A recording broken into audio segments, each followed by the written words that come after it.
Asia కప్లో ఆఖరి పొరుగు రంగం సిద్ధమైంది. దుబాయ్ వేదికగా చిరగాల ప్రత్యర్థి పాకిస్తాన్తో భారత్ తలపడుతోంది. ఈ టోర్నీలో ఇప్పటికే 2 సార్లు పాకిస్తాన్ ఓడించిన టీమిండియా ముచ్చటగా 3వ ఓడించాలనే పట్టుదలతో ఉంది. పహల్గామ్ ఉగ్రదాడి తర్వాత ఇరు దేశాల మధ్య తీవ్ర ఉద్రిక్తత నెలకొనడంతో ఆసియా కప్ ఫైనల్ పోరు ఉత్కంఠగా మారనుంది.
గ్రౌండ్ లోపల బయట వివాదాలు ఉద్రిక్తతల మధ్య ఆసియా కప్ ఫైనల్ మ్యాచ్ కు ఇండియా పాకిస్తాన్ రెడీ అయ్యాయి. ఇవాళ దుబాయ్ వేదికగా జరిగే ఆఖరి పోరులో ఇరు జట్లు పోటీ పడనున్నాయి.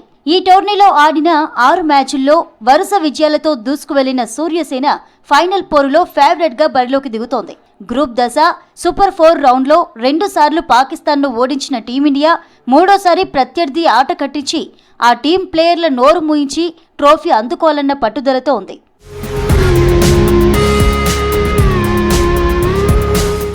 టోర్నీలో అజేయంగా నిలిచిన టీమిండియా ఫేవరెట్ గా బరిలోకి దిగుతుండగా తడబడుతూ ఫైనల్ చేరిన పాక్ ను తక్కువ అంచనా వేయలేం. టోర్నీ ఆరంభం నుంచి మైదానం బయట నెలకొన్న రాజకీయ ఉద్రిక్తతలు వివాదాల మధ్య జరగనున్న ఈ మ్యాచ్ పై సర్వత్రా ఆసక్తి నెలకొంది. ఇది కేవలం ఆట కాదు, యుద్ధం మినహా అన్నీ అనే రీతిలో వాతావరణం వేడెక్కనుంది. అయితే ఎలా గెలిచినా అంతిమంగా విజయం మాత్రమే ముఖ్యమని ఇరు జట్లు భావిస్తున్నాయి. తమ బద్ద శత్రువు పాక్ ను 3వసారి ఓడించి ఆసియా కప్ ను కైవసం చేసుకోవడమే ఏకైక లక్ష్యంగా టీమిండియా బరిలోకి దిగుతోంది.